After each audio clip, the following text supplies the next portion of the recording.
Hello बच्चों, कैसे आप सभी लोग। आज हम लोग यहाँ से स्टार्ट करेंगे कार्बन एंड इट्स कंपाउंड, जो क्लास 10th का बहुत इंपॉर्टेंट चैप्टर है। यहाँ से हम सारी वो चीज़ें देखेंगे जो एग्ज़ाम के पॉइंट ऑफ व्यू से बहुत इंपॉर्टेंट हैं।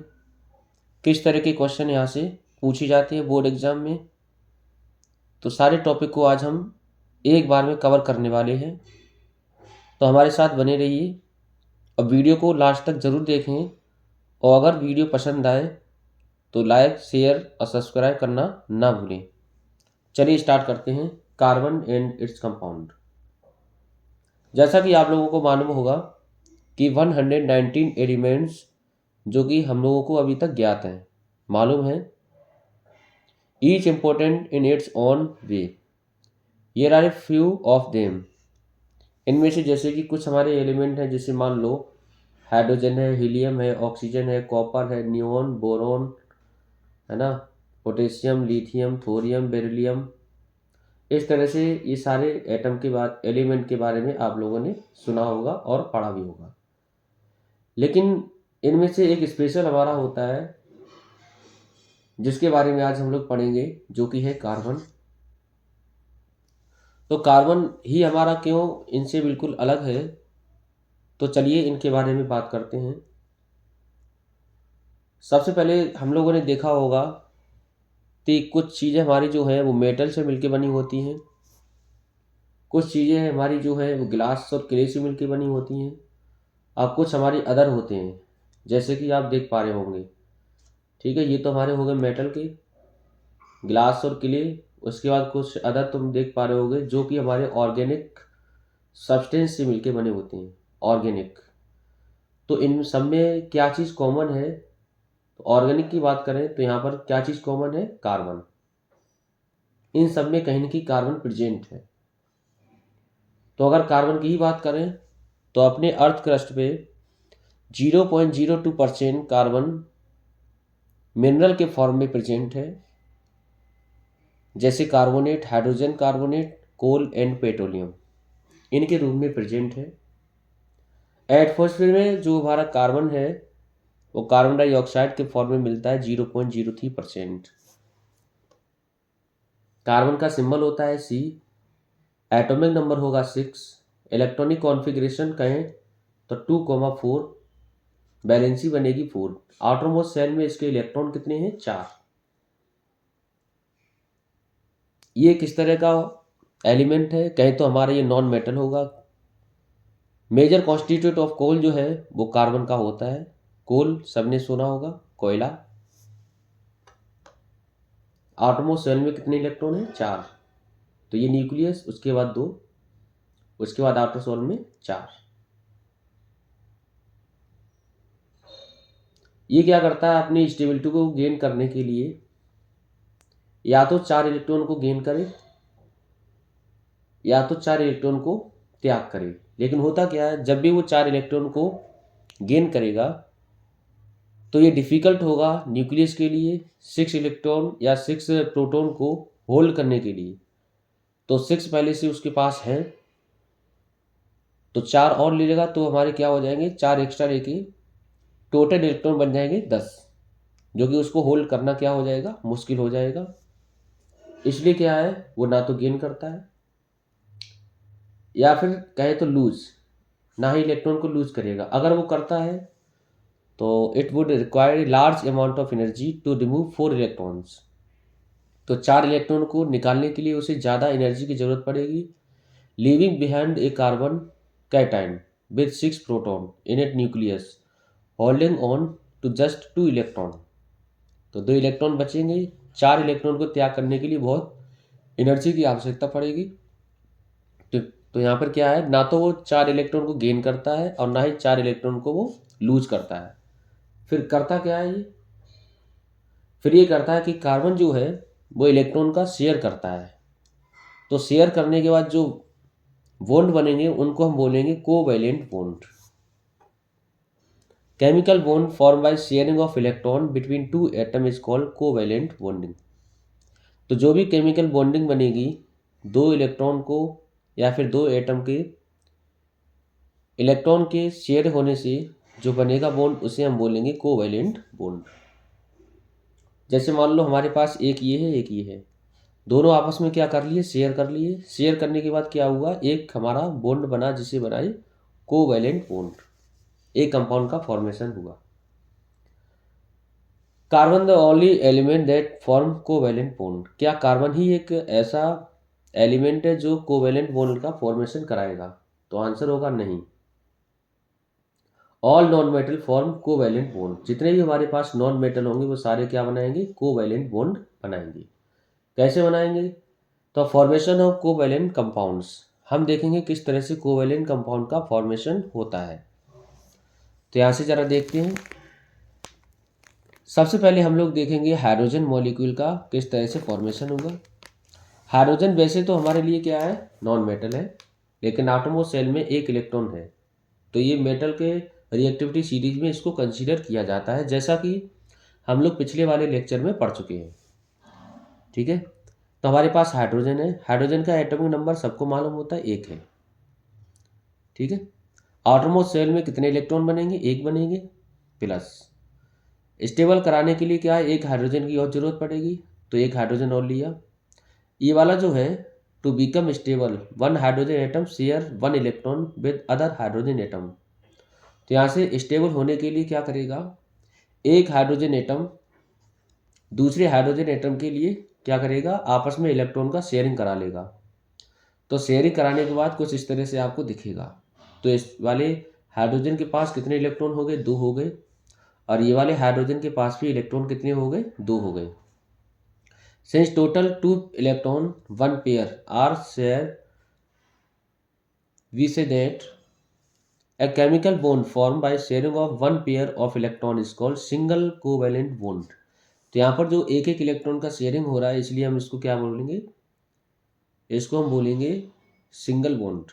तो यहाँ पर क्या है, हमने डॉट से दिखा दिया, एक एक इलेक्ट्रॉन का शेयरिंग होगा। यहाँ से क्या होगा, हाइड्रोजन और हाइड्रोजन के बीच में हमेशा सिंगल बॉन्ड आएगा।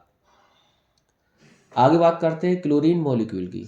तो क्लोरीन हमारे पास है Cl, एटॉमिक नंबर होता है कितना, 17। आटोमोस शेल में इलेक्ट्रॉन होंगे 7। ठीक है, एक क्लोरीन एटम और लिया हमने। अब इसको स्टेबल होने के लिए क्या है, पहले से इसके पास कितने आटोमोस शेल में 7 इलेक्ट्रॉन है, तो क्या करेगा, एक इलेक्ट्रॉन अगर आप इसको और मिल जाए तो ये अपने आप में स्टेबल हो जाएगा।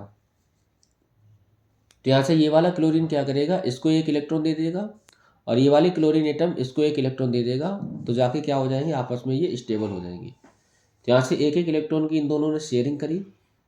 तो जब एक एक इलेक्ट्रॉन की शेयरिंग करेगा तो इनके बीच में जो बॉन्ड बनेगा वो बनेगा सिंगल बॉन्ड। ठीक है, तो सिंगल कोवैलेंट बॉन्ड।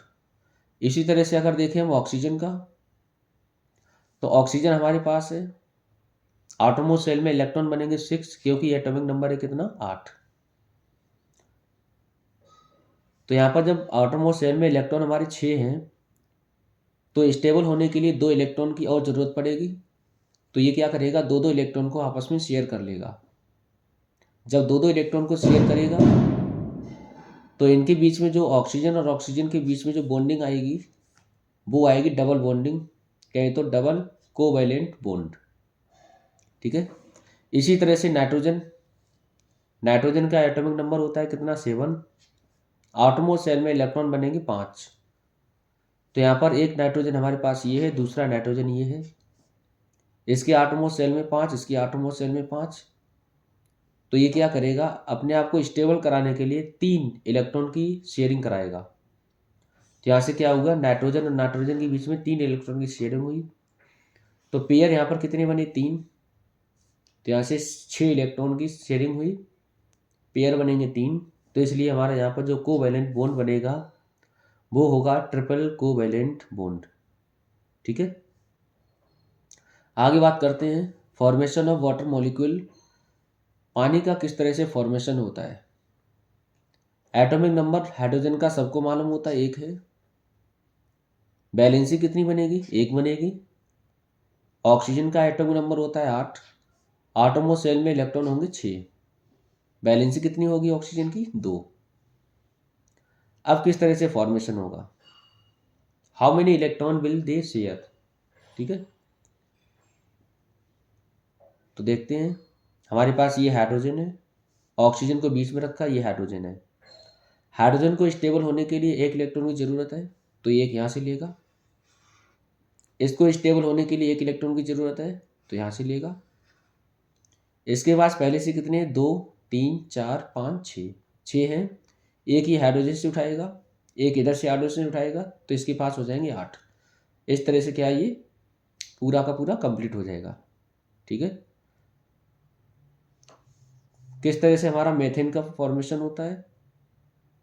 यहाँ से जो हाइड्रोजन की वैलेंसी सबको मालूम है, कार्बन की वैलेंसी 4 होती है, सबको मालूम है। तो यहाँ से क्या करेंगे, कार्बन बीच में रखेंगे, हाइड्रोजन हाइड्रोजन हाइड्रोजन हाइड्रोजन। तो इसके आटोमोस्ट शेल में कितने इलेक्ट्रॉन है, कार्बन के 4। तो कार्बन क्या करेगा, एक एक इलेक्ट्रॉन चारों हाइड्रोजन से उठा लेगा, और ये हाइड्रोजन क्या करेंगे, एक एक इलेक्ट्रॉन इस तरह से कार्बन से उठा लेंगे। ठीक है, तो आपस में शेयर करेंगे। तो इस तरह से क्या होगा, स्ट्रक्चर जो है क्या बनेगा मेथेन का, ये जाके बनेगा। एक एक इलेक्ट्रॉन का शेयर हो रहा है कार्बन और हाइड्रोजन के बीच में। इसी तरह से कार्बन डाइऑक्साइड का फॉर्मेशन देखें। आटोमोस्ट शेल में सबको मालूम है, कार्बन इलेक्ट्रॉन कितने होंगे, 4, वैलेंसी कितनी होगी, 4। कार्बन ये है, ऑक्सीजन ये है। कार्बन के आटोमोस्ट शेल में है 4, तो 2 इधर से लेगा 6, और 2 इधर से लेगा 8। तो कार्बन के पास कितने हो गए अब, 8। ठीक है, तो इस तरह से ये कार्बन और ऑक्सीजन के बीच में हमेशा डबल बॉन्डिंग आती है। बात करते हैं properties of covalent compound. Covalent compound की प्रॉपर्टीज क्या है। सबसे पहले देखेंगे, दे आर यूजुअली लिक्विड और gases due to weak force of attraction between their molecule. जो भी फोर्स ऑफ अट्रैक्शन है यहाँ पर, वो क्या होता है, वीक होता है। क्यों, क्योंकि यहाँ पर जो फोर्स ऑफ अट्रैक्शन है, या फिर कहें इनका जो मॉलिक्यूल है, बॉन्डिंग है, वो क्या होती है, वीक होती है। They have low melting and boiling point. इनके पास जो मेल्टिंग और बॉइलिंग पॉइंट होता है वो क्या होता है, कम होता है। लेकिन डायमंड और ग्रेफाइट को छोड़ के, डायमंड और ग्रेफाइट हमारे एलोट्रोप होते हैं कार्बन के, इनको अभी हम पढ़ेंगे। Due to weak molecular force of attraction little energy required to weak these forces. मतलब इन ब्रेक ब्रेक होगा यहाँ पे, ठीक है। तो ये ब्रेक करने के लिए क्या है, बहुत कम एनर्जी की आवश्यकता पड़ती है। They are generally insoluble in water but soluble in organic solvent. ये क्या होते हैं, इनसॉल्युबल होते हैं पानी में, लेकिन सॉल्युबल कहाँ होते हैं, ऑर्गेनिक सॉल्वेंट में। पुअर कंडक्टर होते हैं किसके, हीट और इलेक्ट्रिसिटी के, बिकॉज इनके पास किसी प्रकार का आयंस नहीं होता है। अकरेंस ऑफ कार्बन, कार्बन का अकरेंस किस तरह होता है, एक होता है बच्चों फ्री स्टेट में, एक होता है कंबाइंड फॉर्म में, कंबाइंड स्टेट। फ्री स्टेट की बात करें, डायमंड, ग्रेफाइट, बकमिंस्टर, फुलरेंस। यहाँ पर जो कंबाइंड फॉर्म मिलेगा आपको, कार्बन डाइऑक्साइड, कार्बोनेट, कहें तो लाइमस्टोन। फॉसिल फ्यूल जितने हैं, कोल हो गया, पेट्रोलियम हो गया, नेचुरल गैस हो गया, जैसे मेथेन गैस है, ठीक है। तो ये कंबाइंड फॉर्म में आपको कार्बन देखने को मिलेगा, फ्री स्टेट में मिलेगा इन फॉर्म में। एलोट्रोप क्या होते हैं कार्बन के, कार्बन के एलोट्रोप हैं the various physical form in which an element can exist. मतलब कौन कौन से फॉर्म में, कौन कौन सी फिजिकल फॉर्म में कोई भी एलिमेंट एग्जिस्ट कर सकता है, उसको हम बोलते हैं एलोट्रोप ऑफ द एलिमेंट, किसी भी एलिमेंट का एलोट्रोप। तो जैसे कि ग्रेफाइट है, डायमंड है, तो ये एलोट्रोप है कार्बन के। कार्बन के विभिन्न रूप है, स्ट्रक्चर ये होगा, ये डायमंड का स्ट्रक्चर है, ये है ग्रेफाइट का स्ट्रक्चर। दोनों में डिफरेंस देखते हैं। डायमंड, तो डायमंड का स्ट्रक्चर, ग्रेफाइट, ग्रेफाइट का ये है। डायमंड जो है वो कलरलेस होता है, ट्रांसपेरेंट सब्सटेंस होता है, और एक्स्ट्रा ऑर्डिनरी ब्रिलियंस होती है, इसके पास चमक होती है बहुत ज़्यादा। ये ग्रेस ब्लैक ओपेक सब्सटेंस होता है ग्रेफाइट। डायमंड, हर एक कार्बन लिंक होता है 4 अदर नाइबरिंग कार्बन एटम के साथ। मतलब एक कार्बन एटम आसपास के 4 कार्बन एटम के साथ इस तरह जुड़ा होगा। ग्रेफाइट क्या होता है, एक कार्बन एटम पड़ोस के 3 कार्बन एटम के साथ जुड़ा होता है। यहाँ पर होता है फ्री इलेक्ट्रॉन ग्रेफाइट के पास।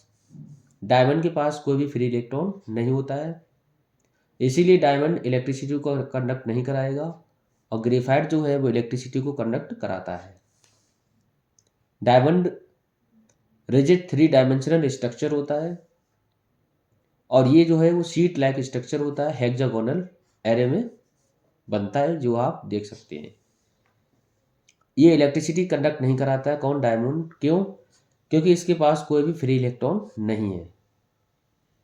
ग्रेफाइट इलेक्ट्रिसिटी कंडक्ट कराता है क्योंकि इसके पास एक फ्री इलेक्ट्रॉन प्रेजेंट है। ये ज़्यादा हार्ड होता है, हैवी होता है ग्रेफाइट, सॉफ्ट और लाइट कंपेयर टू डायमंड। ठीक है, तो ग्रेफाइट बहुत सॉफ्ट होता है और ये क्या होता है, हार्ड होता है, कौन, डायमंड। यूज़ कहाँ होते हैं? डायमंड का सभी ने प्रयोग देखा होगा, precious stone in jewellery, jewellery में इसका प्रयोग होता है। गिलास को कट करने में होता है, ब्लैक डायमंड का प्रयोग।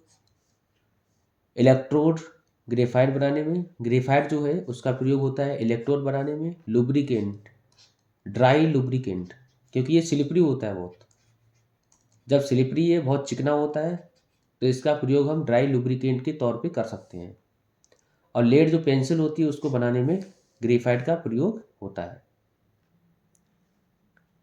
इलेक्ट्रोड सब जानते हैं, जैसे मान लो हमारे पास जो बैटरी वगैरह होती है, जो टर्मिनल आप देखते हैं नेगेटिव और पॉजिटिव, वही क्या होते हैं, इलेक्ट्रोड होते हैं, जिन्हें हम बोलते हैं कैथोड और anode.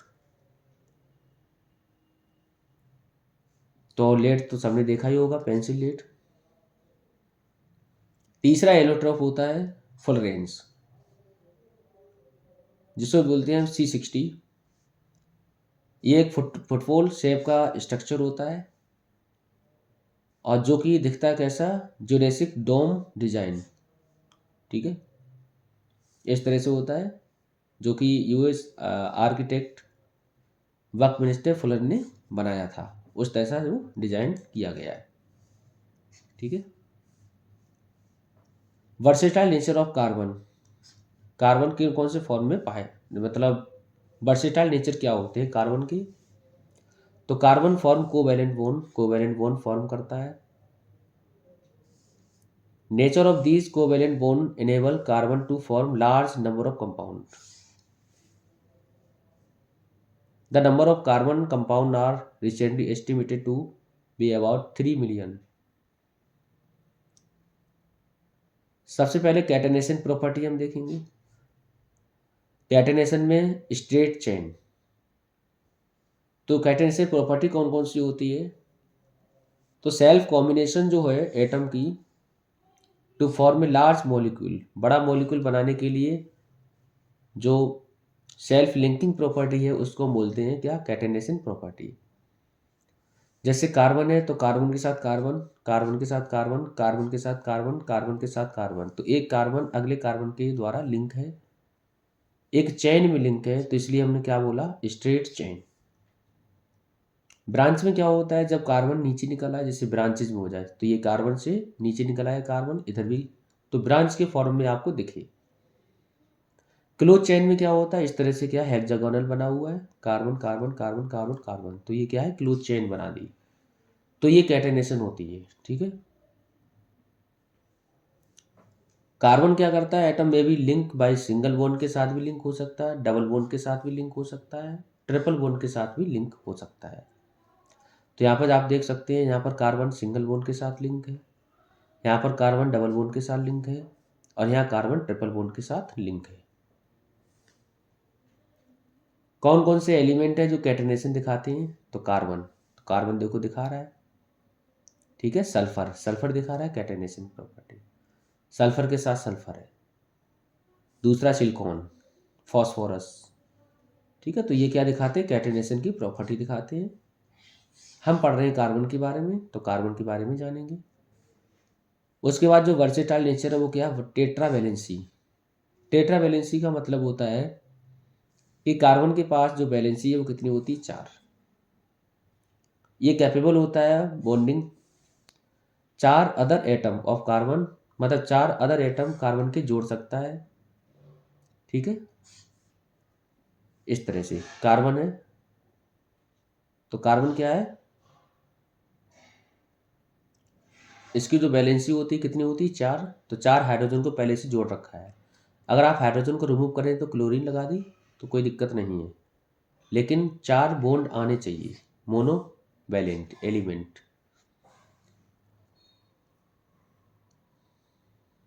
Eight the beginning of 19th century compound obtain directly और इनडायरेक्टली फ्रॉम प्लांट। तो सबसे पहले क्या हुआ था, ये प्लांट से कहीं न कहीं डायरेक्टली या इनडायरेक्टली निकाले गए थे, और एनिमल्स।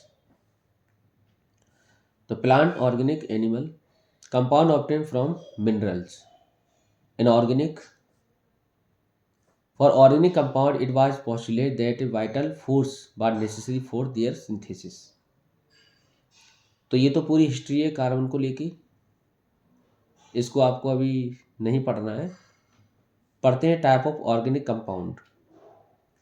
ऑर्गेनिक कंपाउंड कौन कौन से होते हैं, जैसे मान लो hydrocarbons, haloalkanes, alcohol, aldehyde, ketone, vinegar. ठीक है, hydrocarbon compound contain carbon in hydrogen. Hydrocarbon क्या होते हैं, ऐसे कंपाउंड जो कार्बन और हाइड्रोजन दोनों को कंटेन करें, उन्हें हम क्या पढ़ेंगे, हाइड्रोकार्बन। जैसे यहाँ पर क्या है, कार्बन है, कार्बन के पास हाइड्रोजन हाइड्रोजन हाइड्रोजन हाइड्रोजन, तो यहाँ पर क्या हुआ, सी डबल बॉन्ड सी। तो यहाँ पर 2 बॉन्ड पहले से आ गए, कार्बन के पास 4 बॉन्ड होने चाहिए, तो 2 बॉन्ड पहले से आ गए, एक बॉन्ड ये एक बॉन्ड ये, तो 4 हो गए। इस कार्बन के पास भी 4 बॉन्ड हो गए, तो इस तरह से क्या बना ये, ठीक है, हाइड्रोकार्बन है ये भी। All organic compound contain hydrocarbon along with carbon, they are the fundamental organic compound. तो जितने भी ऑर्गेनिक कंपाउंड होंगे सबके पास हाइड्रोजन कार्बन होगा, इसीलिए organic compound also known as parent compound, these compound are known as hydrocarbon. Hydrocarbon कितने तरह के होते हैं, पहला हमारा होता है open chain hydrocarbon. Open chain का मतलब खुली हुई चेन होनी चाहिए कार्बन कार्बन की, जैसे हम लोगों ने कैटेनेशन प्रॉपर्टी पढ़ी थी, सेल्फ लिंकिंग कार्बन की। एक होता है क्लोज चेन या रिंग की फॉर्म में साइक्लिक हाइड्रोकार्बन। ओपन में कौन कौन आएगा, एक होगा सेचुरेटेड, एक होगा अनसेचुरेटेड। सेचुरेटेड वो हाइड्रोकार्बन होंगे जिनमें कार्बन और कार्बन के बीच में सिंगल बॉन्ड आए, क्या आए, सिंगल बॉन्ड, उन्हें हम क्या बोलेंगे, सेचुरेटेड हाइड्रोकार्बन। जैसे कि एल्केन है, तो एल्केन और एल्केन, एल्केन के लिए कार्बन और कार्बन के बीच में सिंगल बॉन्ड आता है। अनसेचुरेटेड हाइड्रोकार्बन क्या होते हैं, तो ऐसे हाइड्रोकार्बन जिनमें कार्बन एटम के साथ या कार्बन एटम लिंक हो एक दूसरे के साथ डबल बॉन्ड या ट्रिपल बॉन्ड के साथ। तो जब भी कार्बन और कार्बन के बीच में डबल बॉन्ड या ट्रिपल बॉन्ड आ जाए तो उसको हम बोलेंगे अनसेचुरेटेड हाइड्रोकार्बन। तो जैसे कि अनसेचुरेटेड हाइड्रोकार्बन होता है एल्कीन, तो इसमें एल्कीन जब होगा तो यहाँ लगाएंगे डबल बॉन्ड, और होगा एल्काइन तो यहाँ लगाएंगे कार्बन और कार्बन के बीच में ट्रिपल बॉन्ड। एल्केन की बात करते हैं, एल्कीन और एल्काइन। एल्केन में क्या होता है, कार्बन और कार्बन के बीच में सिंगल बॉन्ड लगाते हैं, तो इसको हम बोलते हैं सेचुरेटेड हाइड्रोकार्बन, सेचुरेटेड हाइड्रोकार्बन। ठीक है, यहाँ पर क्या होता है, कार्बन और कार्बन के बीच में डबल बॉन्ड लगा है, यहाँ पर कार्बन और कार्बन के बीच में ट्रिपल बॉन्ड लगा है। ये ध्यान रखना, एक कार्बन के पास 4 बॉन्ड आना आवश्यक है, या तो 4 हाइड्रोजन आ जाए या तो 4 बॉन्ड आ जाए, मतलब हाइड्रोजन और बॉन्ड को मिला के 4 होने चाहिए। तो यहाँ पर 1 2 3 3 बॉन्ड है, तो इधर एक हाइड्रोजन लगेगा। ठीक है, यहाँ पर क्या है, 2 बॉन्ड है, तो एक हाइड्रोजन नीचे लगेगा, एक इधर लगेगा, एक इधर लगेगा, एक इधर लगेगा। तो ये अभी हम लोग आगे पढ़ेंगे। जनरल फार्मूला यहाँ पर है वो है CnH2n+2, CnH2n+2। इसका जो जनरल फार्मूला है वो है CnH2n। इसका जनरल फार्मूला क्या है, CnH2n-2। ठीक है, तो किस तरह से पढ़ेंगे, जैसे मान लो यहाँ पर n की वैल्यू हमने कितनी रखी, 2। n की वैल्यू 2 रखोगे तो बनेगा C2H, 2 दूनी 4, 6, C2H6। तो यहाँ पर क्या है, 2 कार्बन है तो 6 हाइड्रोजन आने चाहिए, 6 हाइड्रोजन। तो क्या करोगे, एक कार्बन है, एक कार्बन के पास कितने बॉन्ड है, 4, 1 2 3 4। तो ये वाला कार्बन ये वाले कार्बन के साथ लिंक है, तो यहाँ पर क्या लगाएंगे, हाइड्रोजन। यहाँ भी क्या लगाएंगे, हाइड्रोजन। इधर क्या लगाएंगे, हाइड्रोजन। और यहाँ भी क्या लगाएंगे, हाइड्रोजन। इधर भी हाइड्रोजन, इधर भी हाइड्रोजन। तो यहाँ पर हाइड्रोजन हो गए 6। इसी तरह से यहाँ पर एन की वैल्यू कितनी है, यहाँ पर नंबर ऑफ कार्बन है 2, तो एन की वैल्यू 2 रखेंगे। तो यहाँ से बनेगा C2H4। हाइड्रोजन कितने आएंगे, 4। तो देखो 4 आ रहे हैं, 1 2 3 4। यहाँ की अगर बात करें, एन की वैल्यू कितनी है, 2। तो यहाँ से जब 2 रखेंगे, 2 दूनी 4 में 2, तो C2H2। तो 2 कार्बन और 2 हाइड्रोजन, तो 2 कार्बन 2 हाइड्रोजन। ठीक है, तो जहाँ भी कुछ ना लगाओ वहाँ पर क्या लगाते हैं, हाइड्रोजन। एल्केन में जो एन है इंडिकेट करता है सिंगल बॉन्ड को, सफिक्स होता है, ये एन लगाते हैं। एल्कीन्स में इन होता है, इंडिकेट करेगा डबल बॉन्ड को। जब भी इन आ जाए तो समझ जा डबल बॉन्ड लगे होगा कार्बन और कार्बन एटम के बीच में। आयन्स होता है, जो आयन होगा इंडिकेट करेगा ट्रिपल बॉन्ड को। ठीक है, तो एल्क एल्क जो है वो कॉमन रहेगा सबके लिए, एल्क एल्क एल्क। तो एल्केन एल्कीन एल्काइन, ये रिप्रेजेंट करेगा नंबर ऑफ कार्बन एटम, जिसे हम बोलते हैं रूट वर्ड। कितने कार्बन एटम प्रेजेंट है। तो जैसे मान लो रूट वर्ड के बारे में, अगर कार्बन एक प्रेजेंट है तो एक के लिए हम बोलेंगे मेथ, 2 है तो 2 के लिए बोलेंगे एथ, 3 है तो 3 के लिए बोलेंगे क्या, प्रॉप, 4 है तो 4 के लिए बोलेंगे ब्यूट, 5 के लिए बोलेंगे पेंट, 6 के लिए बोलेंगे हेक्स, 7 के लिए बोलेंगे हेप्ट, 8 के लिए बोलेंगे ऑक्ट, 9 के लिए बोलेंगे नॉन, 10 के लिए बोलेंगे क्या, डेक। तो ये रूट वर्ड है, कितने number of carbon atom present है, तो उसके लिए रूट वर्ड क्या होगा। ठीक है, तो जैसे कि उधर आया था हमारा C2H6, C2H6, कार्बन और कार्बन के बीच में कितना बॉन्ड था, 1। तो कितने हाइड्रोजन लगेंगे यहाँ पर, एक ये लगा, एक ये लगा, एक ये लगा। तो कार्बन के पास कितने हो गए, 4 हो गए। इसी तरह इधर लगा दो। ठीक है, अब क्या होगा, यहाँ पर कार्बन और कार्बन के बीच में सिंगल बॉन्ड है, तो सिंगल बॉन्ड के लिए हम लगाएंगे एन। अब आती बात एल्क की, तो यहाँ पर रूट वर्ड क्या होगा, 2 कार्बन के लिए हम किसका प्रयोग करेंगे, एथ। तो इसका जो नाम है वो होगा एथेन, क्या होगा, एथेन। ठीक है, तो ये चीज़ है। वही अगर डबल बॉन्ड आ जाए तो नाम होगा एथीन, एथीन। वही ट्रिपल बॉन्ड आ जाए तो नाम होगा एथाइन, क्या नाम होगा, एथाइन। फॉर्मेशन ऑफ हाइड्रोकार्बन, किस तरह से फॉर्मेशन होता है। तो जैसे कार्बन है, तो कार्बन, हाइड्रोकार्बन की बात करते हैं, तो यहाँ पर कार्बन के चारों तरफ क्या लगा देंगे, एक एक हाइड्रोजन लगा देंगे, तो इसकी कार्बन की वैलेंसी कंप्लीट हो गई। तो यहाँ पर एक कार्बन है तो एक कार्बन के लिए हमने किसका प्रयोग किया है, मेथ। और रूट वर्ड क्या होगा, मेथ, तो यहाँ पर मेथेन। हमने एक कार्बन और लगा दिया तो क्या होगा, यहाँ पर बन गया C2H6। नाम क्या हो जाएगा, तो कार्बन की का संख्या कितनी होगी, 2 हो गई। तो 2 रूट वर्ड के लिए हम क्या पढ़ते हैं, एथ। तो यहाँ से नाम चेंज हो जाएगा एथेन।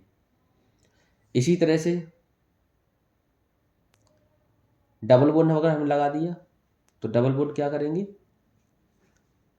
तो यहाँ से डबल बॉन्ड के लिए हम प्रयोग करते हैं ईन का, तो इसका जो नाम होगा वो नाम होगा एथीन। इसी तरह से यहाँ ट्रिपल बॉन्ड का प्रयोग करें तो हो जाएगा क्या, एथाइन। ठीक है, सैचुरेटेड हाइड्रोकार्बन, तो सैचुरेटेड हाइड्रोकार्बन हम पढ़ चुके हैं, जिन्हें हम बोलते हैं एल्केन, CnH2n+2 जनरल फार्मूला होगा। एल्केन का जनरल फार्मूला होगा CnH2n+2। अगर हम n की वैल्यू 1 पुट करें तो फॉर्मूला क्या बनेगा, C1H21 + 2, तो हो जाएगा CH4। ठीक है, तो जिसका नाम क्या होगा, मेथेन। स्ट्रक्चर की बात करें तो एक कार्बन 4 हाइड्रोजन, तो बना मेथेन।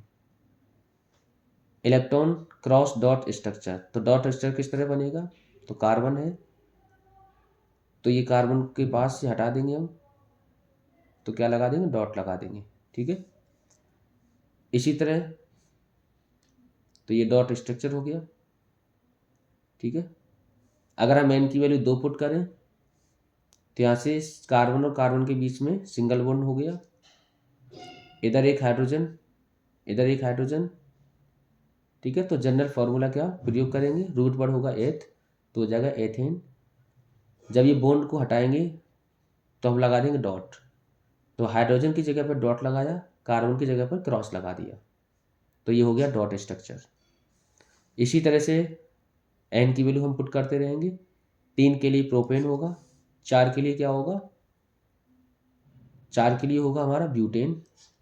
ठीक है, डॉट स्ट्रक्चर हम बना लेंगे।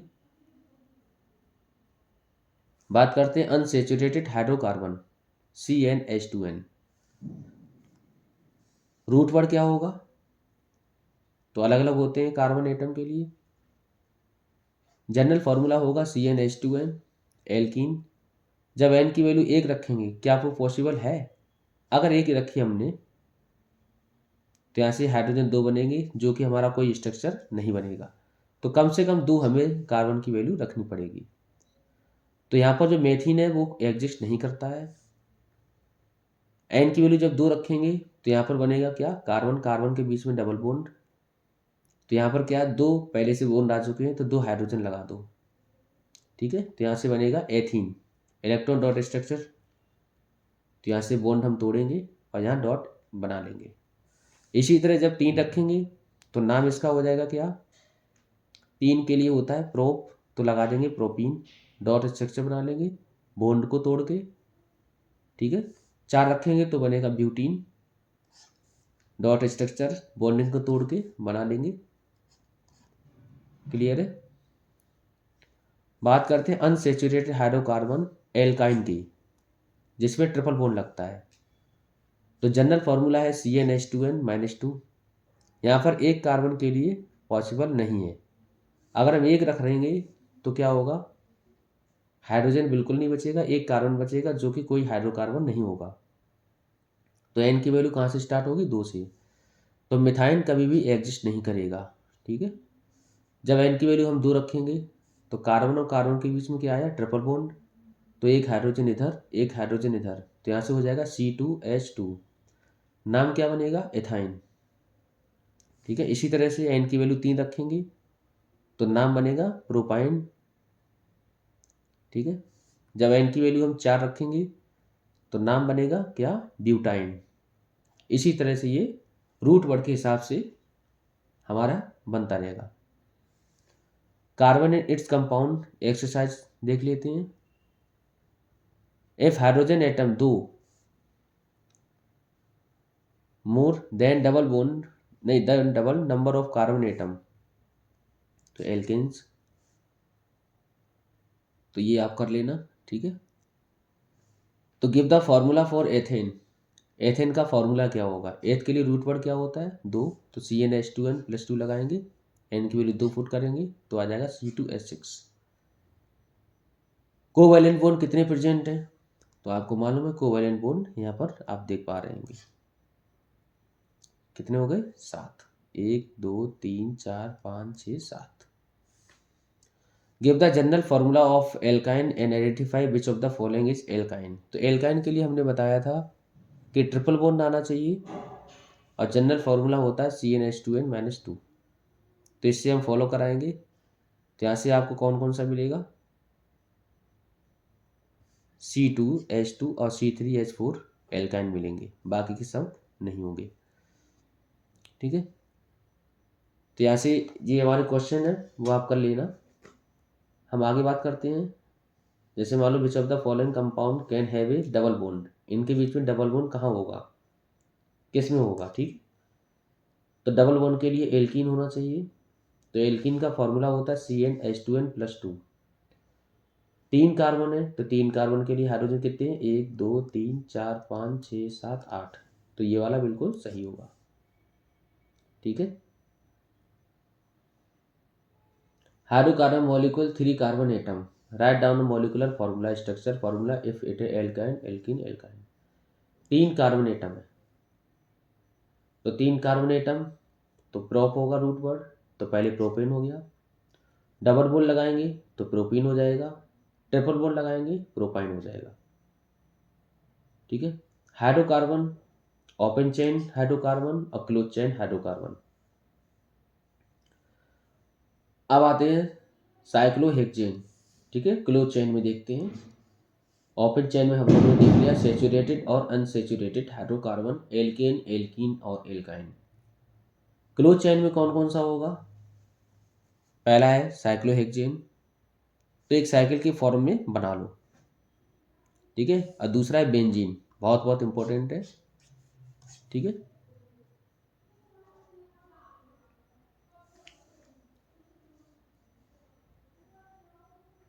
तो शुरुआत के 10 जो एल्केन फैमिली के हमारे नाम हैं वो कौन कौन से होंगे, methane, ethane, propane, butane, pentane, hexane, heptane, octane, नोनेन, decane.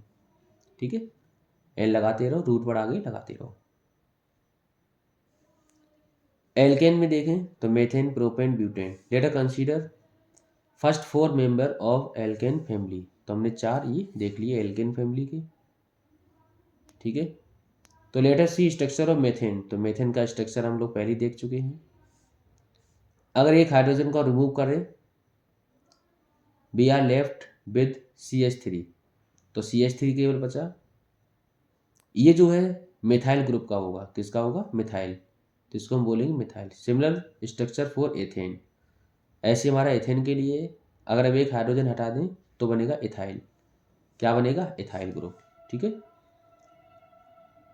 Alkyl, तो ये हमारे बन गए एल्काइल, जैसे आप देख रहे हैं मेथेन है, CH3 हटाया तो मिथाइल, मतलब CH3 बना तो मिथाइल, C2H5 बना इथाइल, एक हाइड्रोजन हटा दे रहा हूँ तो ये एल्काइल ग्रुप का बनता रहेगा।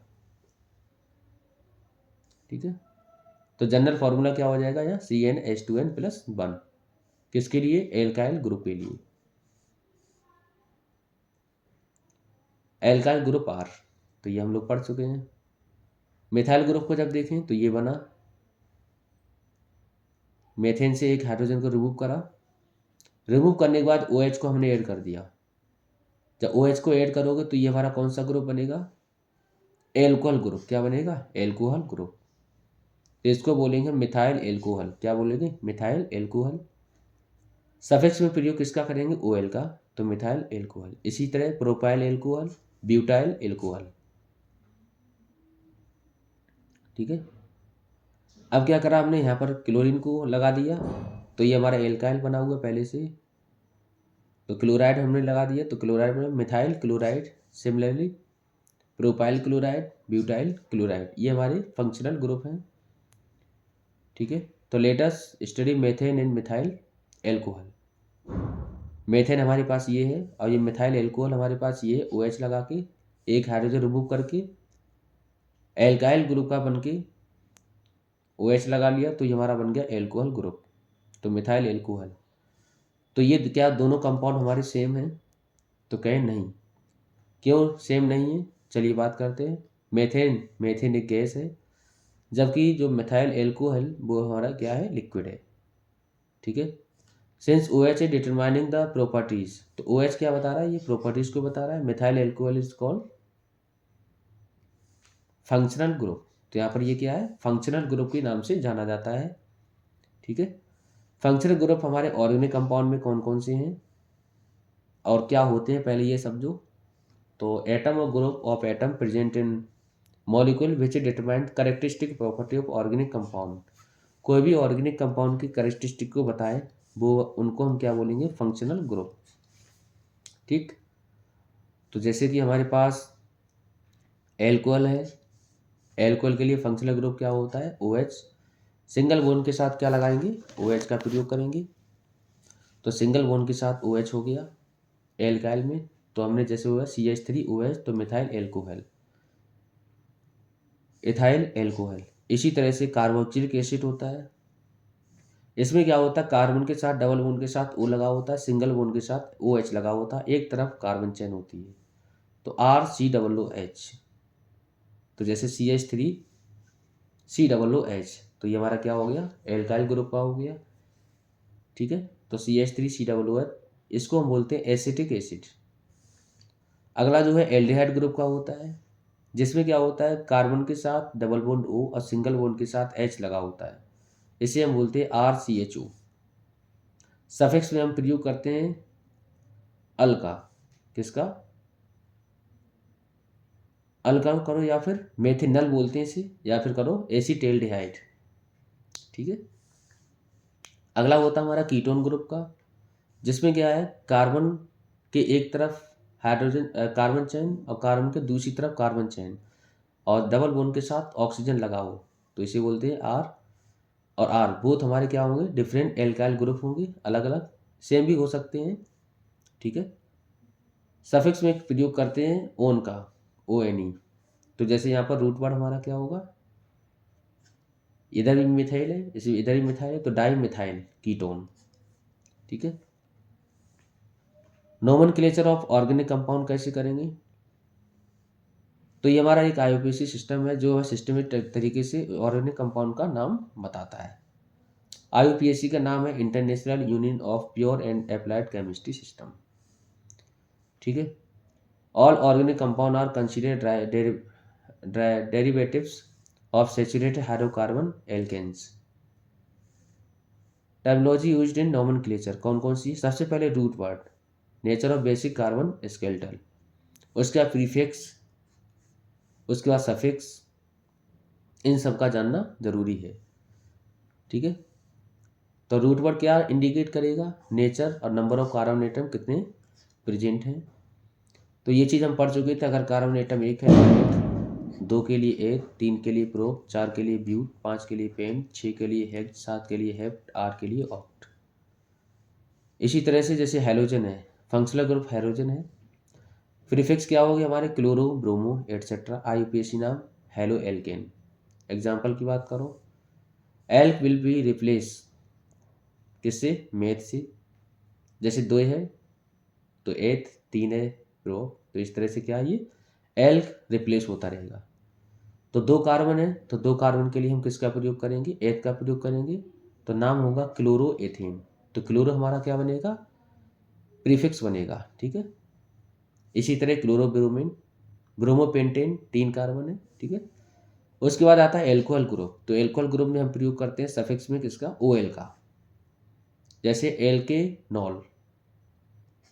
तो अगर मान लो हमारे पास 1 2 3 4 4 कार्बन है, 4 कार्बन के लिए हम ब्यूट का प्रयोग करेंगे, तो हो जाएगा ब्यूटेनॉल।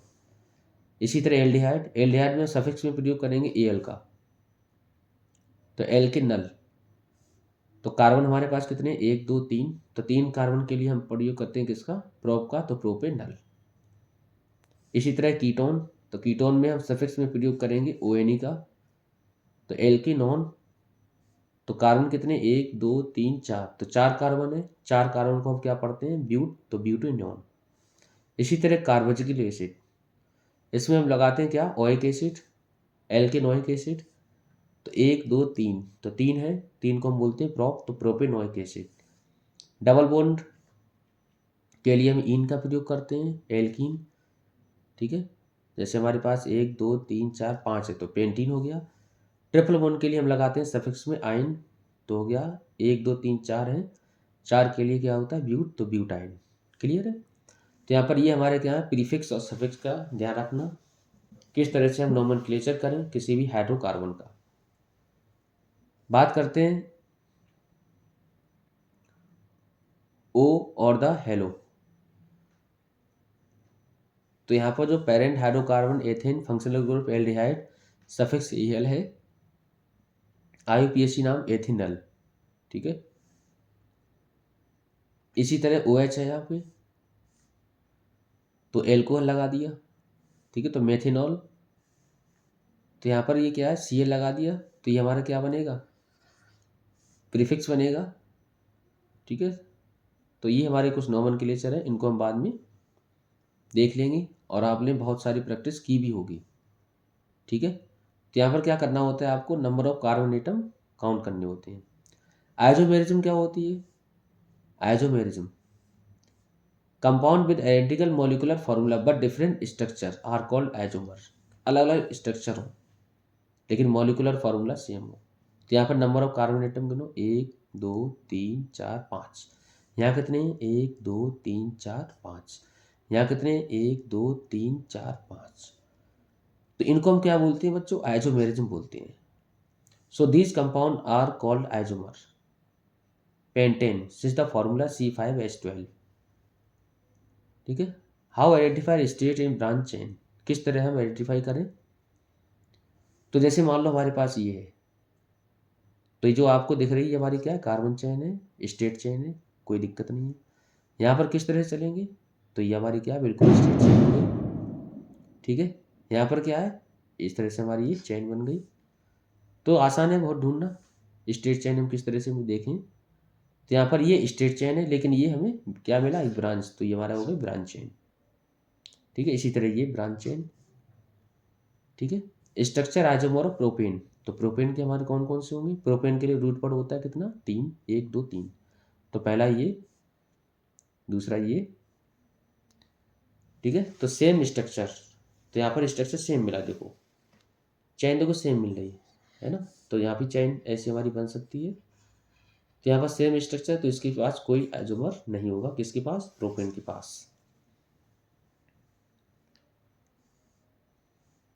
पेंटेन के आइसोमर कौन कौन से हैं? तो पेंटेन के लिए 5 चाहिए होंगे, तो 5 हमने लगा दिया। तो इसका जनरल नेम होता है एन पेंटेन, नॉर्मल पेंटेन। दूसरा क्या होगा? या अगर हम ब्रांच में लगा दें, एक नीचे लगा दें, तो ये हो जाएगा कौन? आइजो पेंटेन। ठीक है, इसी तरह से क्या होगा? एक होगा न्यू पेंटेन, तीसरा। तो यहाँ पर स्टेट चेन में 3 मिली, 2 बाहर मिल गए, तो इसको हम बोलेंगे न्यू पेंटेन। ठीक है, तो ये 3 पेंटेन के आइसोमर होते हैं।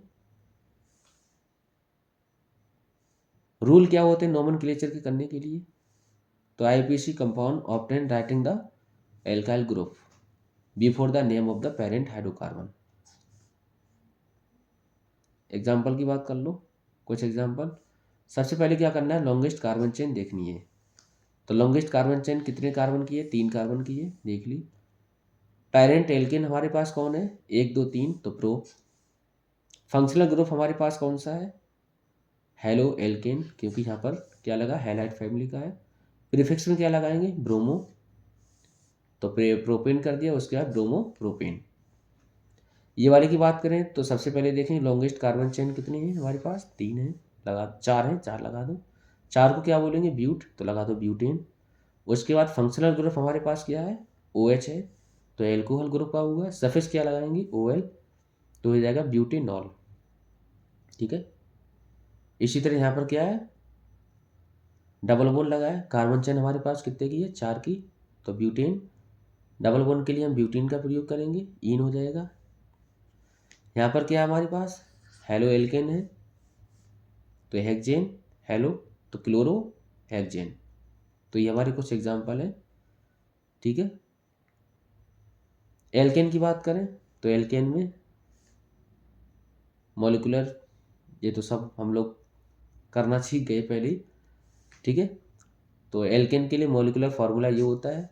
मॉलिक्यूलर वेट कैसे निकालेंगे? तो आपको मालूम है कार्बन के लिए 12 होता है, हाइड्रोजन कितना होता है? 4। ठीक है, तो 12 और 4 16 है। तो इस तरह से मॉलिक्यूलर वेट निकाल लेंगे। डिफरेंस सब में कितने का आ रहा है? इन दोनों के बीच का डिफरेंस है वो CH2 का डिफरेंस है। कितने का? CH2। तो कार्बन कितना होता है? 12। हाइड्रोजन का 1 है, कितने? 2, तो 12 2 14। तो 14 का डिफरेंस आप देख पा रहे होंगे। तो यहाँ पर होता क्या है कि 2 कंजिक्यूटिव जो हमारे हैं मॉलिक्यूल, या फिर जो भी हमारा कोई भी चेन ले लो, ठीक है, कंजिक्यूटिव मेंबर के बीच में CH2 या फिर 14 यूनिट का डिफरेंस होता है। इन्हें हम क्या बोलते हैं? जैसे अगर एल्कोहल हम ले लें, तो एल्कोहल के लिए सबसे पहले क्या होगा? पहला फार्मूला हमारा बनेगा क्या? CH3OH, उसके बाद बनेगा C2H, C2H5OH। उसके बाद C3H7OH, इनके बीच में जो डिफरेंस है कितने का आ रहा है, CH2 का आ रहा है, या फिर कहें तो 14 यूनिट का डिफरेंस आएगा वेट में। इनको हम बोलते हैं होमोलोगस सीरीज। क्या बोलते हैं, होमोलोगस सीरीज। ठीक है, तो ये अगर हम देखें तो यहाँ पर एल्कोहल की होमोलोगस सीरीज क्या है, ये है। इनमें जो अंतर होता है मॉलिक्यूलर फार्मूला में, वो होता है CH2 का डिफरेंस। तो यहाँ पर CH2 अगर जोड़ दें तो आपको नया मिल जाएगा मेंबर। इसमें CH2 ऐड कर दें तो नया मेंबर मिल गया, फिर से CH2 ऐड कर दें तो नया मेंबर फिर से मिल गया। ठीक है, तो ये क्या होते हैं, होमोलोगस सीरीज होते हैं, सेम फंक्शनल ग्रुप से बिलोंग करते हैं और सेम जनरल फार्मूला को फॉलो करते हैं। ठीक है, तो यहाँ पे कैरेक्टरिस्टिक क्या होती है होमोलोगस सीरीज की, all the member have same general formula, सारे मेंबर के पास जनरल फार्मूला सेम होना चाहिए और सेम फंक्शनल ग्रुप से भी बिलोंग करें, और सिमिलर केमिकल प्रॉपर्टीज हो, physical property like melting, boiling point, density, so gradual change, थोड़ा बहुत चेंज हो सकता है, increase in molecular formula. Consecutive member of the series differ by CH2 का डिफरेंस होना चाहिए और मॉलिकुलर वेट में 14 यूनिट का डिफरेंस होना चाहिए। ठीक है, तो जैसे आगे हमारे पास write the molecular formula for third and fifth member of homologous series. तो थर्ड और फिफ्थ का मतलब सबसे पहले 1 रखा, उसके बाद 2, उसके बाद 3, तो यहाँ पर 3 रख दो, उसके बाद 5 रख दो। ठीक है, तो ये हमारे क्वेश्चन है। अब आते हैं chemical property of carbon compound. Carbon compound की केमिकल प्रॉपर्टी कौन कौन सी है। पहला प्रॉपर्टी है कंबंशन। तो ज़्यादातर कार्बन कंपाउंड जो है उनको कराओगे तो क्या, लार्ज अमाउंट ऑफ हीट और लाइट देंगे जलाने पर। जैसे हो गया कार्बन कंपाउंड हमारे पास क्या है, मेथेन, इसको जब हीट करेंगे तो ऑक्सीजन की जरूरत पड़ेगी, तो यहाँ से कार्बन डाइऑक्साइड मिलेगा, वाटर मिलेगा, हीट और लाइट मिलेगी। ठीक है, इसी तरह हमारे पास अगला कंपाउंड कार्बन है, तो ये केमिकल रिएक्शन है। Oxidising flame, saturated hydrocarbon. अगर हमारे पास सेचुरेटेड हाइड्रोकार्बन है तो यहाँ पर जो फ्लेम है बिल्कुल ब्लू कलर की मिलेगी, क्लीन फ्लेम मिलेगी। लेकिन जब अनसेचुरेटेड है तो आपको येलो फ्लेम मिलेगी। ठीक है, रिड्यूसिंग फ्लेम। ठीक है, कंबंशन, तो कंबंशन आप कराते हैं सेचुरेटेड हाइड्रोकार्बन का, तो यहाँ पर क्या है, बिल्कुल आपको ब्लू फ्लेम मिलती है, ब्लू फ्लेम। जब आप अनसेचुरेटेड का कराएंगे तो आपको यहाँ पर मिलेगी येलो फ्लेम। ऐसा क्यों होता है, ऐसा इसलिए होता है, यहाँ पर जो कंबंशन होता है वो कंप्लीट होता है, यहाँ पर कैसा होता है, इनकम्प्लीट। अगर कंप्लीट कंबंशन हो रहा है तो फ्लेम मिलेगी ब्लू, अगर इनकम्प्लीट हो रहा है तो फ्लेम मिलेगी येलो। क्लीन फ्लेम होती है, यहाँ पर ब्लैक स्मोक होती है, इसको बोलते हैं नॉन सूटी डिपॉजिट। किसी प्रकार का डिपॉजिट का फॉर्मेशन नहीं होता। जैसे हम लोग क्या है, खाना पकाते हैं गैस पे, तो क्या है, जो बर्तन है, बर्तन का बॉटम हो जाता है काला, तो यहाँ से ये पता चलता है कि क्या है, कचरा वगैरह वहाँ पर जल रहा है, तो वो हमारा होगा अनसेचुरेटेड हाइड्रोकार्बन, जिसे हम बोलते हैं सूटी फ्लेम। ठीक है, तो गैस चूल्हा आप लोगों ने देखा होगा, इस तरह की फ्लेम है तो समझ जाओ कंप्लीट कंबंशन हो रहा है, 100% आपको ऑक्सीजन वहाँ पर अवेलेबल है। यहाँ पर क्या है, सफिशियंट ऑक्सीजन की मात्रा नहीं है। रीजन क्या होता है इनकम्प्लीट कंबंशन का, वो दे भी रखा है। तो जैसे आप लोगों ने देखा एयर होल ओपन होते हैं, अगर एयर होल यहाँ पर क्लोज हो जाए तो क्या है, वो एयर पास नहीं करेगी, इनसफिशियंट क्या होगा, ऑक्सीजन होगी, तो इनकम्प्लीट कंबंशन होगा। तो we will find the with the fully open air hole the gas in the burner. Burner gas में क्या होते हैं, होल होते हैं। ठीक है, आप लोगों ने देखा होगा एयर होल होते हैं 2, उनको अगर बंद कर दिया है तो जो गैस का कलर है वो चेंज हो जाएगा, फ्लेम का कलर चेंज हो जाएगा। ठीक है, तो bottom of cooking vessel get black क्यों हो जाते हैं, तो आपको मालूम है, क्योंकि यहाँ पर जो अनबर्न कार्बन है पार्टिकल, वो क्या होता है, चिपक जाता है, क्योंकि यहाँ पर कैसी फ्लेम होती है, सूटी फ्लेम, येलो कलर की। ठीक है, value substance one without flame, कुछ सब्सटेंस क्या होते हैं विद और विदाउट फ्लेम जलते हैं। हैव यू एवर ऑब्जर्व इधर अ कोल और ए वुड फायर। तो कोयला देखा होगा आप लोगों ने, बिना फ्लेम के जलता है ना, because flame only produce when gaseous substance burn. जब भी वो गैसियस सब्सटेंस जलते हैं तभी क्या होता है, फ्लेम का फॉर्मेशन होता है। लेकिन व्हेन वुड और coal is ignited, the volatile substance present vaporize and burn with flame in the beginning। तो क्या शुरुआत में तो वो चलेगा, लेकिन बाद में क्या है, वो धीरे धीरे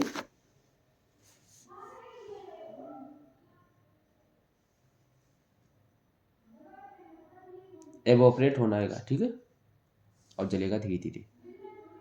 फॉर्मेशन ऑफ कोल, कोल का फॉर्मेशन कैसे होता है? Coal was form from the remains of plant, जब भी प्लांट वगैरह बच जाते हैं, वे ग्रो करते हैं बहुत सालों के साल, मिलियन ईयर हो ना, तो बहुत सालों के बाद इसका फॉर्मेशन होता है।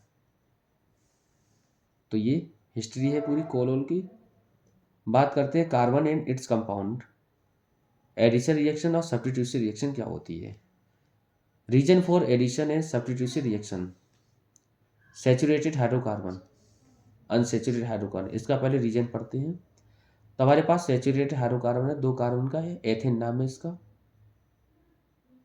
हमने क्या करा, यहाँ पर HCl को जोड़ा,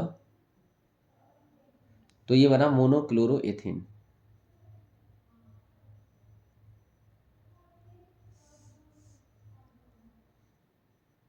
unsaturated hydrocarbon, saturated hydrocarbon undergo substitute reaction, जब ये टूटेगा तो कंटेन सिंगल बॉन्ड, तो इसके पास क्या है, single bond, which are stable, जो कि स्टेबल होता है। और अनसैचुरेटेड हाइड्रोकार्बन अंडरगो एडिशन, तो ये कहाँ जाता है, एडिशन में ऐड होता है यहाँ पर हाइड्रोजन, तो triple bond, which are weaker and easier to break. तो यहाँ पर वीकर मतलब क्या होता है, ब्रेक करना आसान होता है, आसानी से टूट जाता है अनसैचुरेटेड, ठीक है। एडिशन रिएक्शन क्या होता है, अनसैचुरेटेड हाइड्रोकार्बन में होती है। कैटलिस्ट का प्रयोग करते हैं, हाइड्रोजन का एडिशन कराते हैं, तो अनसैचुरेटेड हाइड्रोकार्बन में जब हाइड्रोजन ऐड कराओगे तो आपको मिलेगा सैचुरेटेड हाइड्रोकार्बन। तो जैसे एथीन है, एथाइन है, तो इसमें निकल कैटलिस्ट के प्रेजेंस में हम क्या करेंगे, H2 को ऐड कराएंगे, तो हमारे पास ट्रिपल बॉन्ड था जो कि हमारे पास अनसैचुरेटेड है, वो जाके किसमें होगा, सैचुरेटेड। पहले एथीन बनेगा, एथीन से क्या बनेगा, एथेन बनेगा, ठीक है। तो ये हमारा क्या हो गया, अनसैचुरेटेड से अनसैचुरेटेड हाइड्रोकार्बन बन गया।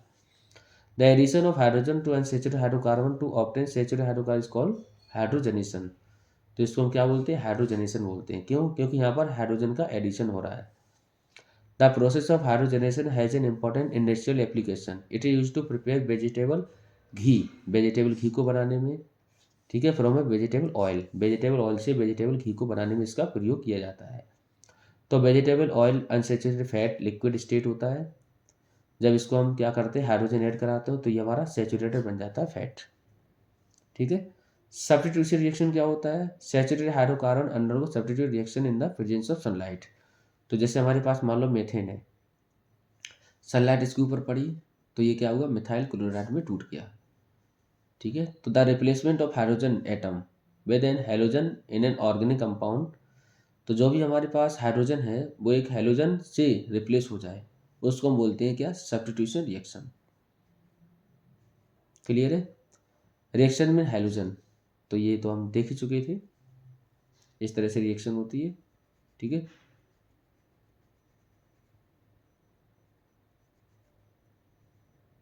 सम इंपॉर्टेंट कार्बन कंपाउंड हमारे कौन कौन से, एथेनॉल, एथेनॉल जैसे कि हो गया लिक्विड होता है रूम टेम्परेचर पे, इसका दूसरा नाम एल्कोहल होता है, एक्टिव इन इंग्रेडिएंट होता है, सारे एल्कोहलिक ड्रिंक जितने भी शराब वगैरह होता है उसमें इसका प्रयोग होता है। Because it is good solvent, अच्छा सॉल्वेंट होता है, अच्छे से मिल जाता है। इसका प्रयोग दवाइयों में काम आता है, जैसे कफ सिरप वगैरह में भी, मेडिकल क्षेत्र में, पानी में सॉल्युबल होता है सारे प्रोपोर्शन में। Reaction of ethanol, reaction with sodium, पहला क्या है, रिएक्शन विद सोडियम। अगर एथेनॉल सोडियम के साथ रिएक्ट करेगा तो यहाँ पर बनेगा क्या, सोडियम इथॉक्साइड, ठीक है, sodium ethoxide. Reaction to give unsaturated hydrocarbon, dehydration of ethanol, तो एथेनॉल का जब डिहाइड्रेशन कराएंगे तो यहाँ पर हमारे पास क्या एथेनॉल है, इसको हीट करेंगे H2SO4 के प्रेजेंस में, तो ये हमारा क्या हो जाएगा, CH2 में कन्वर्ट हो जाएगा एथीन में और पानी देगा, ठीक है।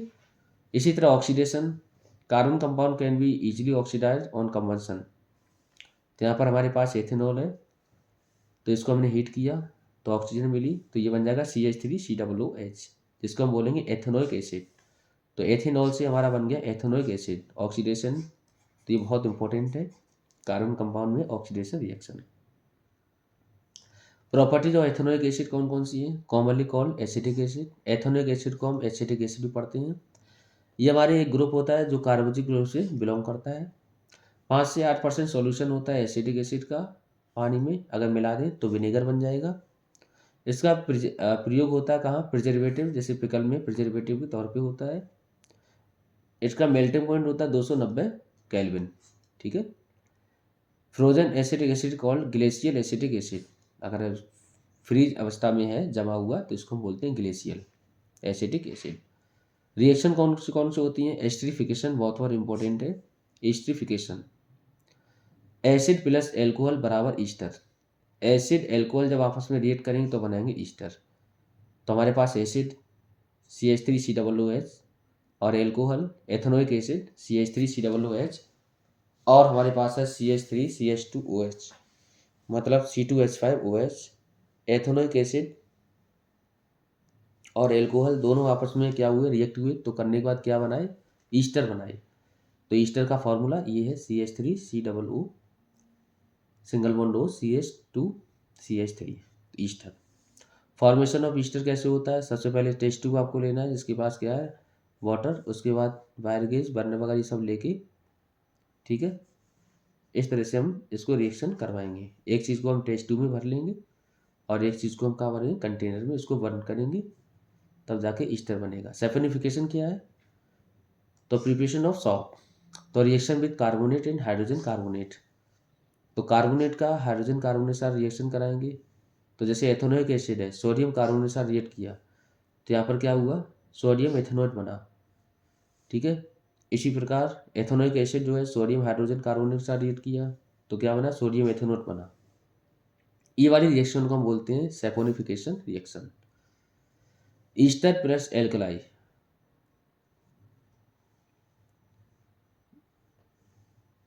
Alcohol sodium salt carboxylic acid. Hydrolysis of Easter, hydrolysis का मतलब क्या होता है, water presence in NaOH is used for hydrolysis of Easter. NaOH में जो भी पानी प्रेजेंट है उसको हम किसमें प्रयोग कर लेंगे, हाइड्रोलिसिस में। तो ये हमारे एथेनॉल और सोडियम एसीटेट में कन्वर्ट हो जाएगा। रिएक्शन विद एल्कलाई, तो NaOH CH3COOH सोडियम हाइड्रोक्साइड और एथेनॉल, तो सोडियम एथेनॉल में कन्वर्ट हो जाएगा। सैफनिफिकेशन, एथाइल एसीटेट ईस्टर जो है उसका रिएक्शन हम कराएंगे NaOH के साथ, तो सोडियम एसीटेट बनेगा और एथेनॉल बनेगा। वेजिटेबल ऑयल जो है उसके साथ NaOH बनाएंगे तो क्या बनेगा, सौंफ और ग्लिसरॉल। तो सौंफ C17H35 COONA, C17H31 COONA, ध्यान रखना। सौंफ और डिटर्जेंट क्या है, तो सौंफ इज द सोडियम सॉल्ट और potassium salt of a long chain carboxylic acid. तो कार्बोक्सिलिक एसिड की क्या होती है, लॉन्ग चेन होती है। ठीक है। और detergent sodium salt of a long chain benzene sulphonic acid, sulphonic acid की। ठीक है। तो ये चीज़ ध्यान रखना। एक्शन क्या होता है डिटर्जेंट, तो ये सॉफ्ट है वो सॉफ्ट वाटर और हार्ड वाटर दोनों में कर सकता है। ठीक है। डज नॉट लीथर इजिली, ये क्या है, झाग नहीं बनाता है हार्ड वाटर के साथ, और ये दोनों के साथ झाग बनाता है। यहाँ पे स्कम का फॉर्मेशन नहीं होता है जब सॉफ्ट में है। ठीक है। तो यहाँ पर नो स्कम फॉर्म, यहाँ पर होता ही नहीं स्कम का फॉर्मेशन। ठीक है। तो हमारे पास दो बीकर है, यहाँ पर साबुन है, सैंपल X और सैंपल Y। यहाँ पर हमने डाला तो क्या हुआ, झाग बना, यहाँ डाला तो नहीं बना। तो ऑब्जर्वेशन क्या हुआ, Y but not X। Conclusion क्या है, detergent from लेथर even with hard water, मतलब हार्ड वाटर में भी क्या बन रही, झाग बन रही, वाइल ऑर्डिनरी सॉप में नहीं बन रही है। तो ये चीज़ें सॉप और डिटर्जेंट में अंतर देख लो। ये सॉप बायोडिग्रेडेबल होता है, detergent non biodegradable, not useful for washing in hot water. Hard water में हम कपड़े नहीं धुल सकते हैं साबुन से, और इससे हम धुल सकते हैं डिटर्जेंट से। ये वीक क्लीनिंग एक्शन होती है इसकी, सॉप की, और डिटर्जेंट की ज़्यादा होती है। ठीक है। तो यहाँ पर मेसल्स का फॉर्मेशन होता है, सॉफ्ट मेसल्स होते हैं, हाइड्रोफिलिक होता है, एक हाइड्रोफोबिक होता है। ठीक है। तो ये क्या करते हैं, कपड़े के अंदर जाके और बिल्कुल जो पोर्स होते हैं उसके अंदर से क्या करते हैं, सरफेस टेंशन की मदद से डस्ट के पार्टिकल को बाहर निकालते हैं, ऑयल ड्रॉपलेट जो भी होगा या डस्ट के पार्टिकल है। Effect of shop on cleaning, तो ये चीज़ किस तरह से वो साफ करता है, ये हमारा NCERT में बना हुआ है, किस तरह से ये डर्ट पार्टिकल रिमूव होते हैं किसी ऑब्जेक्ट से। ठीक है। तो ये पूरा हमारा था आज का lecture carbon and its compound के ऊपर। जो कि बहुत इम्पोर्टेंट है एग्ज़ाम के पॉइंट ऑफ व्यू से। तो हमने यहाँ से आज पूरा ये लेक्चर कवर कर लिया है। तो पढ़ाई करते रहें। Thank you. All the very best.